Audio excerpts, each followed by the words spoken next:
আচমকাই বিসিবিতে দুদক, এবারই প্রথম। হোম অফ ক্রিকেট রীতিমতো গরম।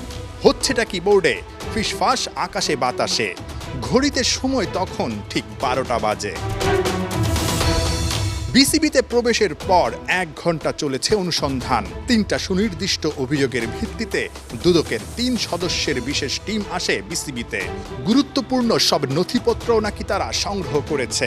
দুর্নীতি দমন কমিশনে প্রত্যেকটা অভিযান সুনির্দিষ্ট অভিযোগের পরিপ্রেক্ষিতেই হয়ে থাকে।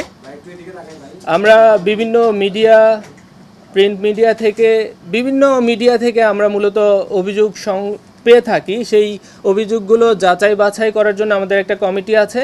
যাচাই বাছাই কমিটি থেকে অনুমোদন দিলেই শুধুমাত্র আমরা এনফোর্সমেন্ট অভিযানে আসতে পারি। আমরা নিজেরা এনফোর্সমেন্ট অভিযানে আসতে পারি না। কমিশন থেকে নির্দেশিত হয়ে তারপর আমরা অভিযানে আসি এবং এখানেও সুনির্দিষ্ট কিছু অভিযোগ আছে, সেগুলোর পরিপ্রেক্ষিতে আমরা এখানে এসেছি, রেকর্ডপত্র সংগ্রহ করছি, সেগুলো যাচাই বাছাই করা হবে।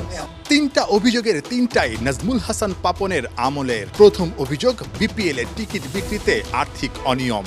তৃতীয় থেকে দশম এই 8 আসরের টিকিট বিক্রিতে যেখানে 15 কোটি টাকা আয় দেখানো হয়েছে, সেখানে ফারুক আহমেদের আমলে একাদশ বিপিএলে 1 আসরেই টিকিট বিক্রি থেকে আয় 13 কোটি টাকা। এই অসঙ্গতির প্রাথমিক প্রমাণও নাকি পেয়েছে দুদক।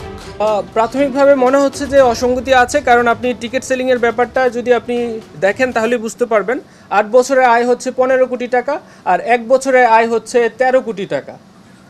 এবং সেটা কেন হলো যে আগে আমরা এখান থেকে যে তথ্য পেলাম যে আগে নির্দিষ্ট একটা অ্যামাউন্ট নিয়ে একটা এগ্রিমেন্ট করা হতো, বিভিন্ন কোম্পানির সাথে চুক্তি হতো, ওই এগ্রিমেন্ট অনুযায়ী তারা টিকিট সেল করতো এবং হয়তোবা নির্দিষ্ট একটা অ্যামাউন্ট বিসিবিকে দিত, যেটা তাদের আয় হিসেবে গণ্য হতো। কিন্তু বিসিবি লাস্ট 3-4টা আসর নিজেরাই হচ্ছে টিকিট সেল করছে এবং আমরা 11তম আসরে দেখলাম যে 13 কোটি টাকা আয় হয়েছে। গুরুতর অভিযোগ 3rd ডিভিশন ক্রিকেট বাছাই নিয়েও। নাজমুল হাসান পাপনের আমলে এই 3য় বিভাগ ক্রিকেট লিগ নিয়েও অসঙ্গতির কারণ অনুসন্ধান করছে দুদক।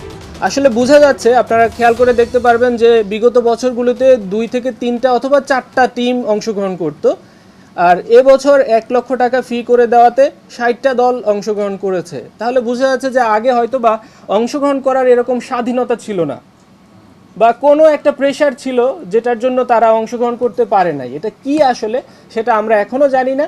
আমরা রেকর্ডপত্র সংগ্রহ যেহেতু করেছি, সেগুলো যাচাই বাছাই করে বুঝতে পারবো যে আসলে এখানে কি অসঙ্গতি ছিল। কোটি কোটি টাকা অর্থ আত্মসাতের অভিযোগ মুজিব শতবর্ষ আয়োজন ঘিরে। নাজমুল হাসানের বোর্ড 25 কোটি টাকা খরচ করলেও বাজেট ছিল 15 কোটি, অথচ আদতে খরচ হয়েছে মাত্র 7 কোটি টাকা। যে কনসার্ট সহ যে প্রোগ্রামটা হয়েছিল, এখানে ইন টোটালি প্রায় হচ্ছে 25 কোটি টাকার মতো হচ্ছে খরচ দেখানো হয়েছে। বাট অ্যাকচুয়াল আমরা যে অভিযোগ পাইছি আর কি সেটার কথা বলতেছি, বাট অ্যাকচুয়াল খরচ হয়েছে 7 কোটি সামথিং। এখানে প্রায় 19 কোটি টাকা মানে খরচ দেখানো হয়নি, না দেখে সামহাও এটা সরানো হয়েছে বা কিছু এরকম একটা অভিযোগ পাইছি। আমাদের কাছে এই সংক্রান্ত যে সমস্ত ইনফরমেশন বা যে সমস্ত তথ্য বা ডকুমেন্টস আছে, এগুলো ওনারা চেয়েছেন। আমরা আমাদের রিলেভেন্ট ডিপার্টমেন্টকে বলেছি যে তথ্য বা উপাত্ত ওনারা চাচ্ছেন সেগুলো দিয়ে ওনাদের সার্বিকভাবে সহযোগিতা করার জন্য, এবং আমরা আমাদের দিক থেকে সর্বোচ্চ সহযোগিতা করব। অনুসন্ধানের পর দুদকের 3 কর্মকর্তার প্রতিবেদনের ভিত্তিতে পরবর্তী করণীয় ঠিক করবে দুর্নীতি দমন কমিশন। নাহিয়ান বিন জসিম, 71।